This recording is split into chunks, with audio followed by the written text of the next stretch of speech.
let's talk about something nobody wants to admit, but everyone feels. That avoidant ex? Yeah, the one who pushed you away, ghosted, pulled back every time things got too close.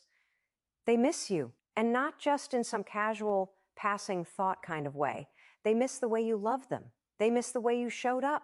They miss the safety, the warmth, the emotional intensity they swore they didn't need. See, here's the truth. Avoidants reject the very thing they crave the most: emotional connection. And when someone with an anxious attachment style gives them that connection in full force, it's overwhelming in the moment. But once it's gone, the silence hits, the void sets in. And suddenly, they're haunted by the memory of the very love they told themselves they didn't want.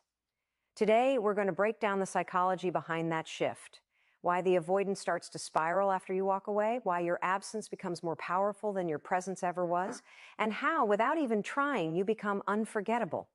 Avoidants are masters at convincing themselves they don't need anyone, that they're fine alone, that intimacy is suffocating and relationships are more trouble than they're worth.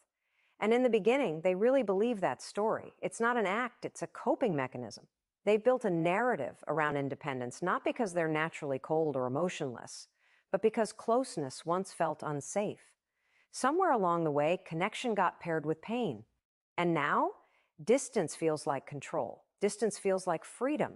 So when someone with an anxious attachment style shows up, offering affection, consistency, and a kind of emotional devotion, most people don't even know how to give. It clashes hard with the avoidant's inner world. At first, they might even be attracted to it. It feels good to be adored. It's validating. It feels like being chosen in a way they didn't think they needed, but low-key always wanted. But the moment that connection deepens, the avoidant starts to feel pressure. Pressure to reciprocate, pressure to commit, pressure to be emotionally present in a way they were never taught to be. So what do? They pull back. They create distance. They reject. And here's the kicker. When they walk away, they feel relief, not because they didn't care, but because the intensity of closeness triggered their core wound. That fear of being engulfed, of losing themselves, of disappointing someone. So they cut ties or sabotage things and walk away convinced that they're doing the right thing for themselves, that being alone is safer, that they're better off without the emotional mess of a relationship. They don't miss you right away. In fact, they might feel lighter, freer, like they finally escaped the drama. They kept blaming on the connection, but it's a false high, a temporary escape. Because what they're calling independence is really just emotional avoidance. They're not at peace, they're numb. And there's a difference. See, real independence is rooted in self-awareness. It's knowing you can meet your own needs without shutting others out. But avoidant independence, it's a fortress, a place to hide. And when the dust settles and the noise fades and they're sitting alone with the silence they thought they wanted, something unexpected creeps in. They start to think about you, not just as the ex they pushed away, but as the person who saw them, the one who showed up even when they shut down, the one who gave love without demanding perfection, the one who accepted their emotional inconsistency and still offered warmth. That kind of love doesn't vanish, it lingers. And now that it's gone, now that there are no more texts, no more calls, no more reminders of your care, the avoidant begins to feel the absence. And this is the moment when the illusion cracks, because all that independence they swore was so fulfilling, it starts to feel hollow. Because it's not that they never needed anyone, it's that they never knew how to need someone safely. And your love made them confront that. Your presence forced them to feel things they buried for years. And while they pushed it away in the moment, it planted a seed that grows in the quiet after you're gone. That's when they start scrolling through old messages, revisiting moments, feeling that ache in their chest they don't know how to name. It's not just about missing you. It's about facing the part of themselves they tried to run from because you held up a mirror. And even if they shattered it, the reflection lingers. That's why avoidants miss the anxious ex they once rejected, because what they once saw as in too much was actually a reflection of what they were too afraid to give. And when you're finally gone, when your love is no longer there to soften the edges of their fear, they're left alone with the very thing they were trying to escape, themselves. When an avoidant gets involved with someone who has an anxious attachment style, it might feel like emotional opposites colliding. But underneath the surface, something powerful is happening because while avoidants fear closeness, they are also deeply drawn to the safety and consistency anxious partners bring. And they don't even realize it until it's gone. Anxious partners love hard. They give everything. They notice the small details. They text good morning and good night. They check in. They ask how you're feeling, not just what you're doing. They care about connection on a soul level. And even if it sometimes comes off as too much, it's real, it's present, it's available. And for the avoidant, that presence feels like home, even if they don't know how to live in it. At first, the avoidant may not register this emotional safety as something special. In fact, they might take it for granted. To them, the anxious partner's love feels reliable, predictable, always there. And because it's always there, they stop seeing it as valuable. But what's actually happening is this. They're experiencing a level of emotional availability they've never had before. They just don't have the language or the emotional maturity to appreciate it in the moment. You, the anxious partner, offer reassurance when they pull away. You stay steady when they get distant. You reach out after silence. You ask questions when they shut down. You make space for their complicated emotions even when yours are screaming for attention. That's not neediness. That's emotional generosity. That's love with backbone. That's you trying to build a bridge between two people with different fears. Yours about abandonment and theirs about engulfment. And that effort, that consistency, that's what creates emotional safety. But here's the tragedy. Avoidants don't recognize the safety of that love until it's no longer available. Because to them, love has always come with a catch, with pressure, with pain. So when they find someone who offers it freely, without manipulation or control, they assume it's too good to be true, or worse, that it's boring. They confuse calm with lack of chemistry. They interpret emotional presence as clinginess, and they push it away. But time changes perception. Once you're gone, once you stop reaching out, stop checking in, stop trying to fix what they broke, they start to feel the difference. Suddenly, all the people they meet feel emotionally unavailable in the opposite way. They don't check in, they don't care how their day was, they don't remember their coffee order or pick up on their moods. The avoidant starts to realize just how rare it was to feel truly known, not just desired, not just chased, but seen. And in a world where everyone is performing or protecting themselves, that kind of emotional intimacy becomes unforgettable because emotional safety isn't loud. It's quiet. It's in the way you listened, in the way you stayed when they pushed, in the way you forgave things that made you cry at night, in the way you still tried to understand their fear even when it hurt you. You became a soft place for them to land, even as they kept trying to fly away. And now that you're gone, they feel the crash. They feel the absence of your calm, your reassurance, your energy. Avoidants miss the anxious X, not because of the chase, but because of the emotional shelter that love provided. Because deep down, no matter how much they push others away, no matter how fiercely they defend their independence, there is still a part of them that craves to be held emotionally, and you did that. You held them not just physically, but emotionally when they didn't even know how to ask for it.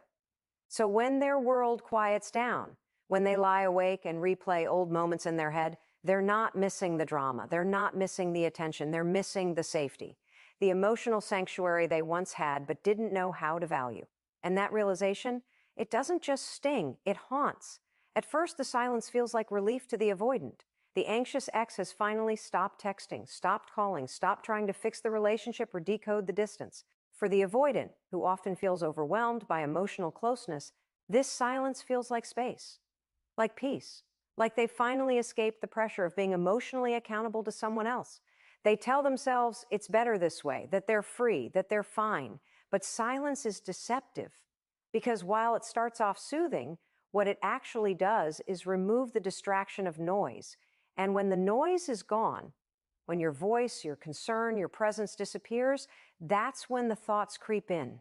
The thoughts they were too proud to acknowledge. The feelings they were too disconnected to admit. The silence doesn't stay quiet for long. It starts talking loudly. And this is where the regret begins to bloom. They start to remember the little things. the way you always made sure they ate when they were stressed, the way you sensed their moods before they even spoke, the way your text had a rhythm, a warmth, a pulse, and how cold the world feels without them. They start replaying conversations they didn't listen to the first time. They hear your voice in their head reminding them that you just wanted connection, that you just wanted to be let in. But instead of letting you in, they pushed you out. And now, in the emptiness they created, they sit with the one thing they can't escape, their own emotional void. Avoidants don't process regret like everyone else. They don't have a big emotional breakdown on day one. Their regret is slow, creeping.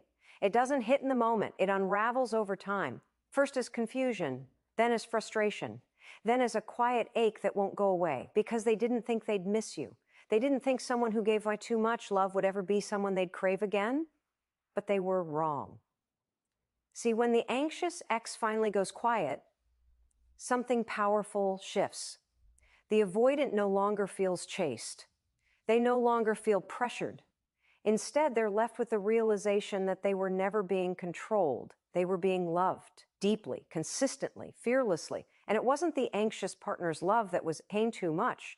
It was the avoidant's capacity to receive it that was too limited. And that's when the echo begins. It's not just silence, it's your absence echoing through every part of their life. Every moment they go to share something and realize you're not there. Every morning they wake up and don't see your name on their phone. Every time they open social media and wonder if you've moved on. The silence becomes a mirror, reflecting everything they ran from. Not just you, but the emotional work they refused to do, the conversations they avoided, the vulnerability they resisted. They start to question their decisions. Did they really need space, or were they just afraid? Did they truly feel incompatible, or were they just scared of being seen? The walls they put up to protect themselves start to feel like a prison. Because now that you're gone, there's nothing left to defend against, but they're still alone. And this time, the solitude doesn't feel like freedom. It feels like loss. That's the irony.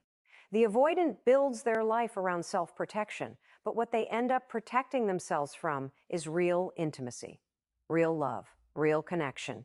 And once that connection is gone, regret sets in.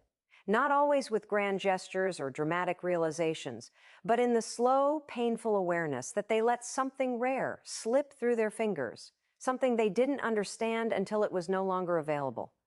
This is when they start to spiral, not outwardly, but inwardly, quietly.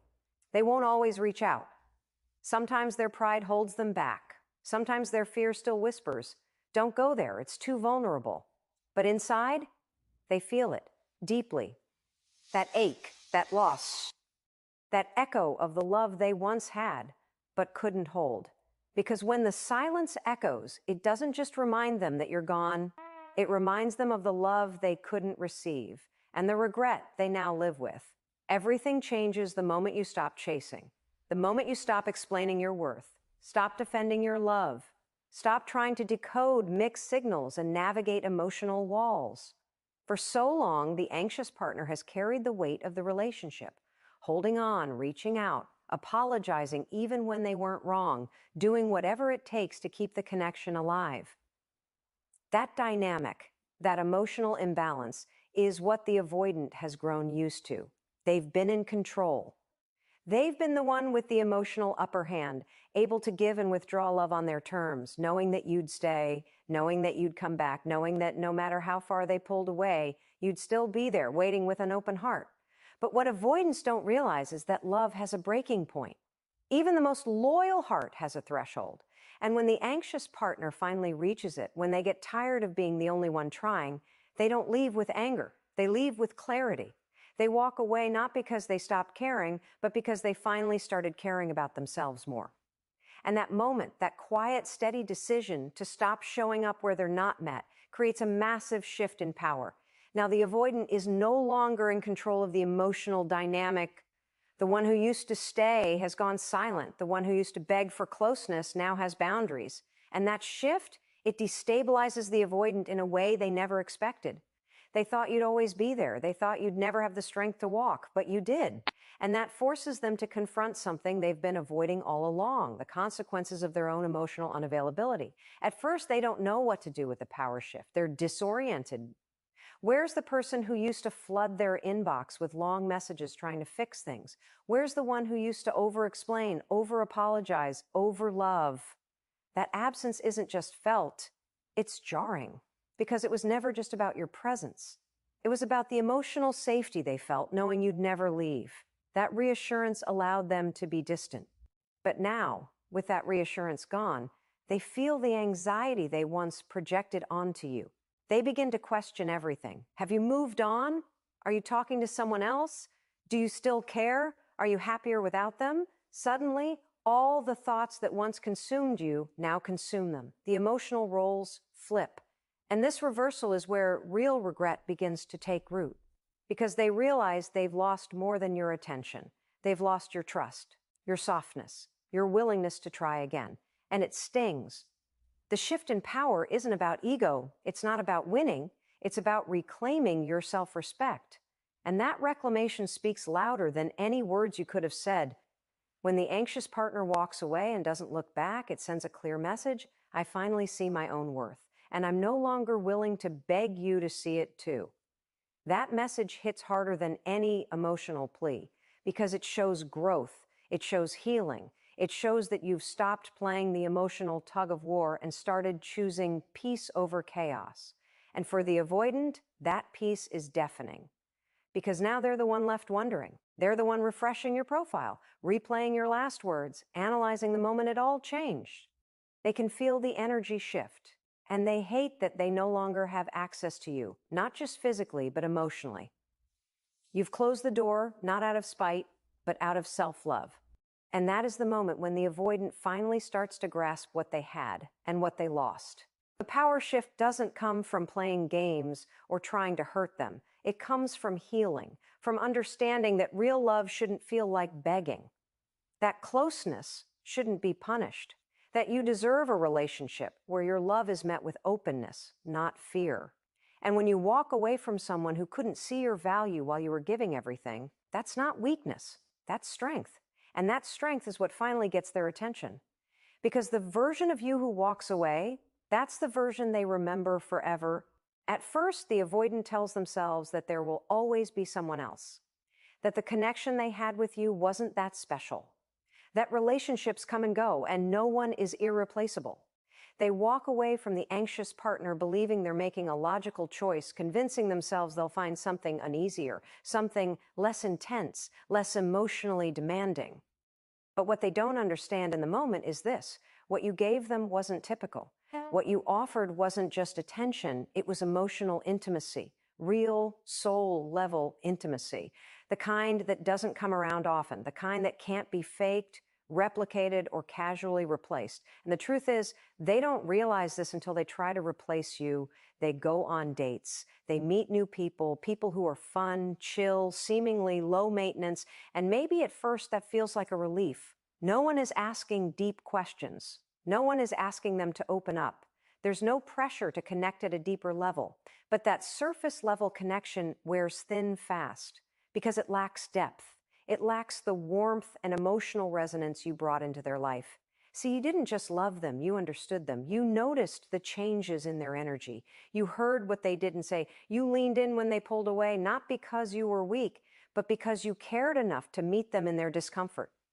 That kind of emotional labor, the patience, the compassion, the vulnerability, you can't buy that. You can't swipe right and find that in everyone. That's rare. And when it's gone, the absence is loud. They start to compare, subconsciously at first. The way you laughed at their jokes versus the polite smiles from someone new, the way you instinctively knew when they were overwhelmed, the way you held space for their fears without judgment. That kind of emotional closeness leaves a mark, even on people who aren't ready to admit it. And the avoidant, who once rejected that level of intimacy because it felt overwhelming, now finds themselves aching for it, because every new connection feels flat in comparison. And the irony? They realize it after you've moved on, after your warmth has been withdrawn, after your presence is no longer within reach. That's when they start looking at old photos, rereading old texts, searching for evidence that what they had was real, because deep down, they know it was, it just scared them. They weren't ready for someone who saw their soul when they were still trying to hide it. But now that they've met others who only see the surface, they understand just how unique your love was. Because unmatched intimacy doesn't come from how long you've known someone. It comes from how deeply they make you feel seen. And you made them feel seen, maybe for the first time. And while they may have run from that mirror, the reflection stayed with them. The way you loved them stayed with them. The way you were emotionally available, present, real, it imprinted on them. So even when they're lying next to someone else, they might feel that void, that sense that something is missing, that you are missing. It's in that realization that regret deepens, not because they can't find someone else, but because they can't find you again, your essence, your emotional depth, your capacity to connect. And that's when it hits. They didn't just lose a relationship, they lost something sacred. And it wasn't because you weren't enough. It was because what you offered was more than they could handle at the time. So the avoidance sits with that, quietly, sometimes silently. And while they might never say it out loud, they feel it, they carry it, that awareness that what they once had was rare, that the intimacy they once rejected is now the very thing they crave, but can't seem to find again. Because you didn't just offer love, you offered intimacy that reached their core. And that kind of connection, once it's gone, it's unforgettable. There comes a moment, quiet, unannounced, when the avoidant finally sees it. Not all at once, but in fragments, in flashes. It might happen on a random Tuesday afternoon. It might hit them while scrolling through old photos, or when a familiar song plays, or when they see someone who reminds them of you. And suddenly, it's not just a memory anymore. It's a truth that settles in. You really love them.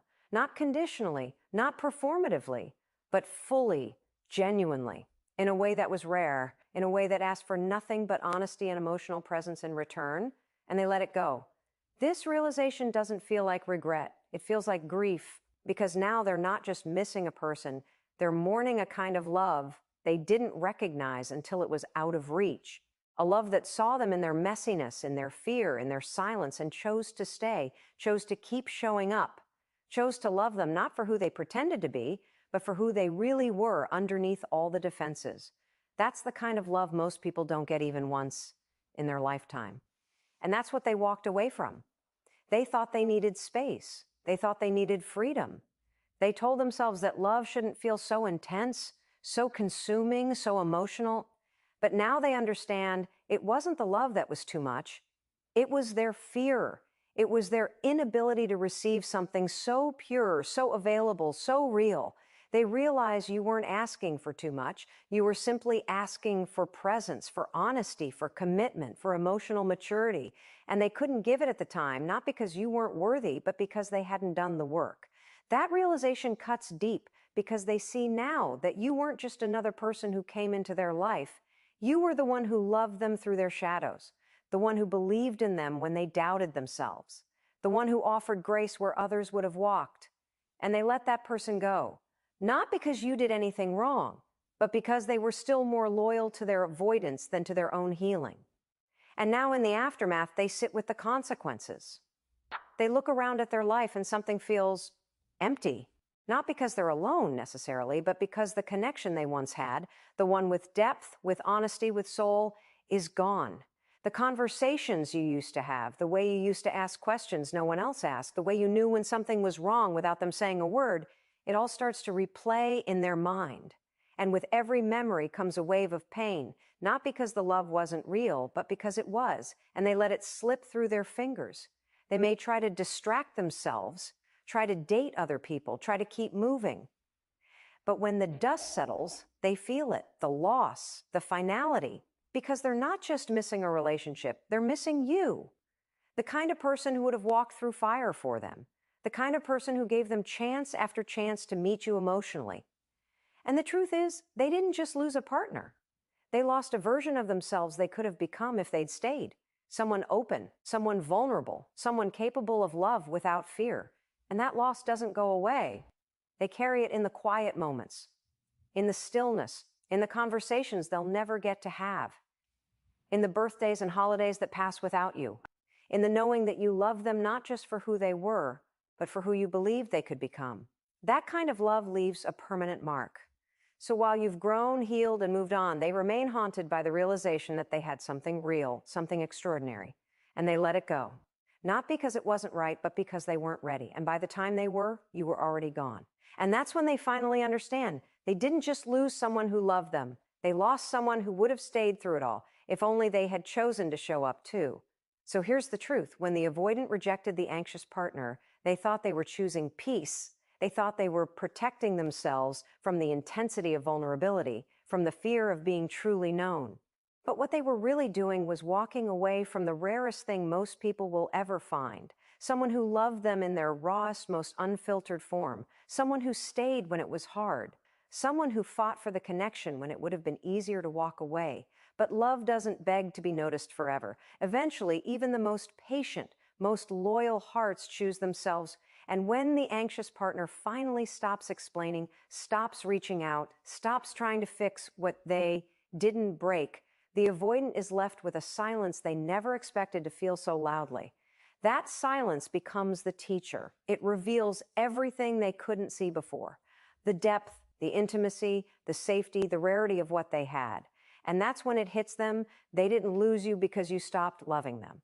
They lost you because they took your love for granted. And now you're not angry, you're not chasing, you're just gone, not out of spite, but out of strength. And that's the moment everything changes. Because now they see you not through the lens of fear, but through the clarity of loss. And that's when they finally understand. They didn't let go of someone who loved them. They let go of someone who would have never stopped loving them. Let that be your reminder. Your love is not a weakness. It was the gift. And the right person won't run from it.